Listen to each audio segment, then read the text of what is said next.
दोस्तों, आपका स्वागत है नियोन के गजब कॉन्सेप्ट्स वाले चैनल पे। तो देखें, आज एक चीज और, आज के जो क्लास में मैं 2 क्वेश्चंस करवाऊंगा और आपको ऑब्जर्वेशन सिखाऊंगा। ठीक है ना। ऑब्जर्वेशन क्या होता है कि कई बार क्या होता है कि बच्चे ये प्रॉब्लम लेके घूमते रहते हैं कि सर हमें तो टाइम ही नहीं मिलता, कैलकुलेशन ऐसी हो जाती है, वो हो जाती है। समझ रहे हो? ठीक है, अच्छी बात है कि आपको कैलकुलेशन पे कमांड करनी है, लेकिन बहुत बार ऐसा भी होगा कि हमें कैलकुलेशन की रिक्वायरमेंट ही नहीं होती, हम डायरेक्ट ऑब्जर्वेशन से आंसर कर सकते हैं। तो डीआई के 2 सेट्स देख लेते हैं। आ जाओ, ध्यान से समझना। ऑब्जर्वेशन देखना है। पहले मैं क्या इंफॉर्मेशन दे रखी है, ये बोलता है कि इस टेबल में जो कॉलेज दे रखे हैं और उनके अलग अलग कोर्सेज दे रखे हैं।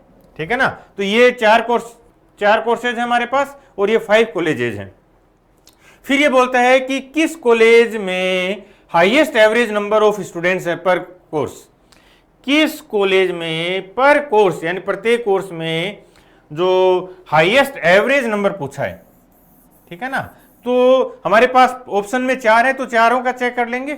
ठीक है ना। बाकी हम तो 5 का चेक कर लेंगे। आओ देखो एक बार, इसका ये सॉल्यूशन दे रखा है, इसने जो 2, 3, 4, 5 का पूछा ना, तो इसने चारों का सोल्व कर दिया। अब कई बार क्या होता है, जैसे ये लगता है कि एवरेज फाइंड करना है, जोड़ के डिवाइड ही तो करना है, भाग ही तो देना है यार, इसमें क्या टाइम लगेगा। लेकिन जब आप एक एक वैल्यू को ऐड करते हो तो टाइम लगता है, एग्जाम का प्रेशर होता है। तो फिर 2 + 3 है, ये 6 दिखता है, होता है ना ऐसा। तो उस प्रेशर में हम कैसे फास्ट करेंगे, ये केवल और केवल कॉन्सेप्ट का कमाल होने वाला है। ठीक है ना। कॉन्सेप्ट ही किंग है, ध्यान रखना हमेशा। आओ देखो, 5 का चेक कर लेते हैं। ये बोलता है कि किस में जो ये 4 कोर्स दे रखे तो हमें इन चारों को ऐड करना है। ठीक है ना। और 4 से डिवाइड कर देना है। तो इस कॉलेज में, C1 कॉलेज में जो पर कोर्स एवरेज स्टूडेंट्स का नंबर मिल जाएगा हमें। फिर इनका कंपेयर करना है कि ये पूछे किस में सबसे अधिक है, जो एवरेज है वो किस में सबसे अधिक है। तो पहली चीज कि यदि किसी संख्या का एवरेज सबसे अधिक है तो उसका टोटल भी तो सबसे अधिक है। तो पहली चीज, हमें 4 से डिवाइड नहीं करना। क्लियर। दूसरा, हम इनको ऐड भी क्यों करें यार, इतना टाइम भी नहीं होता कि ऐड कर दूं।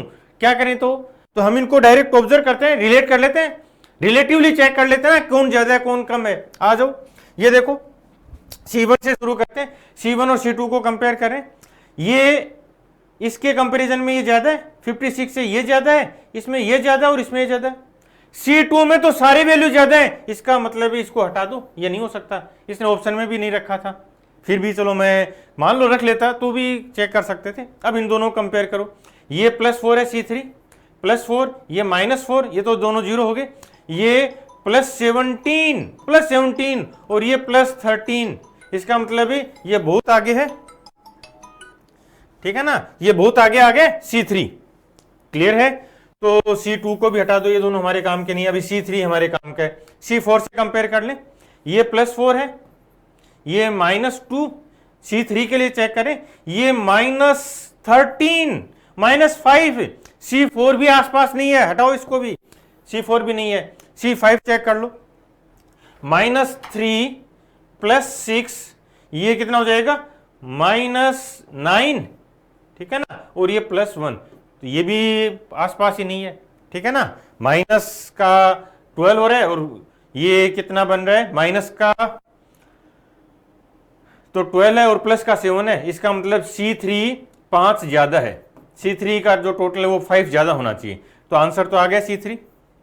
क्लियर है। अब जो अभी एक क्वेश्चन और करवाऊंगा, रुके रहना, थोड़ा सा पेशेंस रखा करो यार, क्लास को पूरा देखना है, फिर उसको इस क्वेश्चन को नोट डाउन करना है अपने रजिस्टर में, और फिर जब भी इस टाइप के क्वेश्चंस और नए मिले उन पे अप्लाई करना है, तब ये कॉन्सेप्ट आपका होगा। अदरवाइज एक वीडियो देख लिया चलते फिरते और उसको रिवाइज किया नहीं, नोट्स बनाए नहीं, तो ये आपका कॉन्सेप्ट होगा नहीं ना। आओ देखो, क्लियर हो गया ये तो। हाँ, इसने क्या किया, ये ऐड किया और 4 का भाग दिया, ये जोड़ रहा है और 4 से डिवाइड कर रहा है। भाई क्यों करूंगा मैं, ये बताओ ना।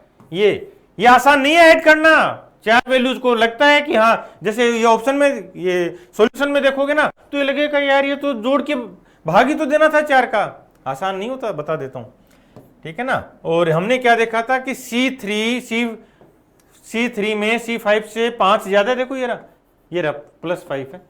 तो यदि हमें ये रिलेटिवली पूछ रहा है कौन ज्यादा है कौन कम है या उनका आपस में क्या रिलेशन है, तो हम पूरा कैलकुलेट किए बिना आंसर कर सकते हैं। ये क्लियर हो गया।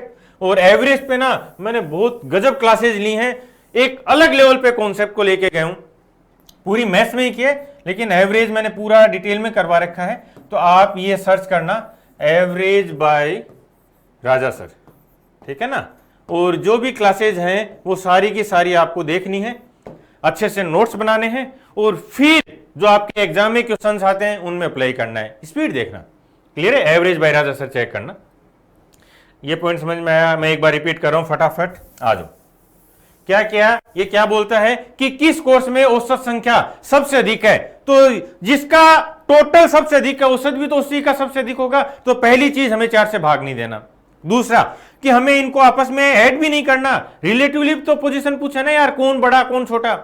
तो जैसे मान लो अब आपके पास 5 दोस्त खड़े हैं आपके, और आपसे पूछे कि इनमें से सबसे ज्यादा हाइट किसकी है, तो कभी हम उनकी मेजर करते हैं क्या, इसकी हाइट इतनी इसकी हाइट इतनी, नहीं करते ना। हम उनको पांचों को एक लाइन में खड़ा करके बता देते हैं ये सबसे ऊंचा है भाई, ये करते हैं। तो वही तो रियल लाइफ का एग्जांपल क्यों नहीं अप्लाई करते यहां पे, क्लियर है। और ये क्यों नहीं करते, क्योंकि आज से 150 साल पहले अंग्रेजों ने हमें गुलामी की मानसिकता दी थी, बाबू बनाया था हमें कि ऐसे नहीं चेक करना, तुम्हें क्या करना है, इन सबको ऐड करो, भाग दो और फिर चेक करो। किसी भी बुक में देखोगे ना आपको ये सॉल्यूशन मिलेंगे, स्टैंडर्ड सॉल्यूशंस हैं, ये मिलेंगे यार।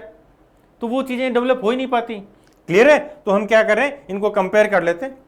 हमने देखा कि इसमें C2 में सारी की सारी वैल्यूज इससे ज्यादा है। फिर इन दोनों में भी कंपेयर किया तो ये देखो ये +13 है और ये +17 है, तो ये बहुत आगे चला गया C3। फिर C4 में कंपेयर कर लिया और इसी टाइप से जो सबसे ज्यादा था उसको रख लिया, बाकी को हटा दिया, आंसर। चलो दूसरा देखते हैं। और ये जरूर देखना आप, एवरेज बाय राजा सर, खूब सारी क्लासेज लिए मैंने और गजब कॉन्सेप्ट दिए, मेंस तक के कॉन्सेप्ट करवाए मैंने क्वेश्चंस। एक DI की क्लास और है, इसमें मेंस करवाया हुआ मैंने, ठीक है ना। तो जो बच्चे अभी मेंस भी देना है या मेंस नहीं देना तो भी एक क्लास देखना, आपको पता लगेगा कि केवल प्री में या इन्हीं में नहीं, हम हर लेवल पे स्पीड से सोल्व कर सकते हैं। आ जाओ। और कैलकुलेशन है ना, ठीक है, वो कैलकुलेशन फास्ट कैसे होगी, कैलकुलेशन फास्ट कैसे होगी, कॉन्सेप्ट से, ध्यान रखना, कॉन्सेप्ट से। जितने आपके स्ट्रॉन्ग कॉन्सेप्ट होंगे आपका कैलकुलेशन उतना ही कम होगा और उतने फास्ट होता जाएगा। चलो नेक्स्ट देखो, ध्यान से देखना। ये बोलता है कि 4 स्टूडेंट है, 5 सब्जेक्ट के उनके मार्क्स दिए गए हैं और प्रत्येक का टोटल अंक 100 है, टोटल 100 है। 4 स्टूडेंट है, maths, English, Hindi, social science और साइंस, इनके पांचों के नंबर दे रखे हैं। स्टूडेंट S1 और S4 के औसत प्राप्तांक का अंतर क्या है, ठीक है ना। ये बोलता है कि S1 और S4 का जो औसत है, जो एवरेज है, उनका डिफरेंस क्या है, बताओ। यदि आपने मुझे फॉलो किया है, मेरी क्लासेस को समझा है, नोट्स बनाए हैं और उनको अप्लाई करने की कोशिश किया ना, तो आप 2 सेकंड में 5 सेकंड में उड़ा दोगे इसको। अदरवाइज जोड़ दो ना, जोड़ो S1 और S4 जोड़ो, फिर 5 का भाग दो। नहीं, बॉन्ड ये कैलकुलेशन नहीं करता, तो क्या करें, 5 का भाग दें, नहीं देंगे, तो इनको ऐड करें, नहीं करेंगे। क्यों ना हम इनका S1 और S4 का डिफरेंस चेक कर लें और उस डिफरेंस का एवरेज फाइंड कर लें, कितना आसान हो जाएगा यार। आओ देखो, फटाफट देखना। यस, मैं S1 को कंपेयर कर रहा हूं ये S4 से। S1 +2 है, दूसरे में -2 है, इसका मतलब ये तो 0 हो गया। ये प्लस का 15 है, ये थर्ड में, ये देखो हिंदी में, ये हिंदी में उड़ा गया अभी। ये माइनस का 5 है, S1 -5 है S4 के कंपेरिजन में, और ये प्लस का 2 है। तो ये तो क्लियर हो गया कि S1 का ज्यादा है। कितना ज्यादा है वो देख लो, ये दोनों कैंसिल हो गए और ये 10 आ जाएगा और 12 मार्क्स ज्यादा है। कितने सब्जेक्ट में, 5 में, तो 2.4 ज्यादा होगा। हटा हटा, साउंड की घटा। ये एटीट्यूड होता है कॉन्सेप्ट का। मैं एक बार रिपीट करता हूं, ध्यान से समझना। जो आपको बुक्स में सॉल्यूशन मिलेगा, ठीक है, वो ये मिलेगा। इनको 5 जो मार्क्स हैं उनको ऐड किया, फिर 5 से डिवाइड कर दिया, फिर इधर ये ऐड किया और 5 से डिवाइड कर दिया। अब ये जो आप सॉल्यूशन देखते हो तो लगता है यार सर ये जोड़ना ही तो था। क्यों? मेरे एक एक सेकंड की कीमत है, और जो 15 साल मैंने यहां मैथ्स को दिए हैं, 15 साल हो गए पढ़ाते हुए, ठीक है ना, मैथ्स को तो पूरा जीवन ही दिया है, तो उस रिसर्च का, मेरे नॉलेज का फायदा उठाऊं ना। ये मैथ्स में रिवॉल्यूशन है, बता देता हूं, ये रिवॉल्यूशन है। आओ देखो ध्यान से दोबारा क्या किया हमने। ये बोलता है, पहले तो इसको समझते हैं कि, और इनको है ना अप्लाई करना भी, जो इन नोट्स को आप बनाते चलो और फिर याद रखना, बार बार रिवाइज करो और अप्लाई करना। आ जाओ देखो एक बार रिपीट करते हैं, ठीक है ना, रिपीट कर रहा हूं मैं। ये बोलता है कि ये 4 स्टूडेंट हैं और इनके 5-5 सब्जेक्ट दे रखे हैं, इनमें इनके मार्क्स दे रखे हैं 100 में से। फिर पूछा कि S1 का औसत और S4 का औसत का रेशियो क्या है। तो हम इन दोनों का ऐड किए बिना भी चेक कर सकते हैं, रिलेटिवली चेक कर लें किसके कितने ज्यादा हैं और उसको पर सब्जेक्ट में डिवाइड कर देंगे। देख लो ये कौन ज्यादा है, S1 ज्यादा है +2, इसलिए प्लस लिख दिया। ये 2 कम हो गया ना, 62, ये 60 है तो -2 लिख दिया। ये 85 है, ये 70, तो ये प्लस का 15 लिख दिया।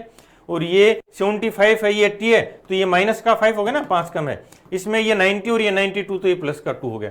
तो हमने देखा कि ये दोनों तो कैंसिल, ये 10 और 2 12 ज्यादा है S1 के, और 5 सब्जेक्ट में है तो पर सब्जेक्ट एवरेज 2.4 ज्यादा है। हटा, अब समझ में आ गया। इन कॉन्सेप्ट्स को बनाओगे, और ये DI वाली क्लास है, इसको आपको देखना ही देखना है और एवरेज भी चेक करना। और यदि आप यहां तक पहुंच गए हो तो आपको एक लाइक करना है, एक अच्छा सा कमेंट डालना है और चैनल को सब्सक्राइब करना है। आगे भी गजब कॉन्सेप्ट दूंगा, और जल्दी कुछ मैराथन भी प्लान कर रहा हूं मैं, और जो दूसरी पहले की क्लासेज हैं उनको भी आप देखते रहना।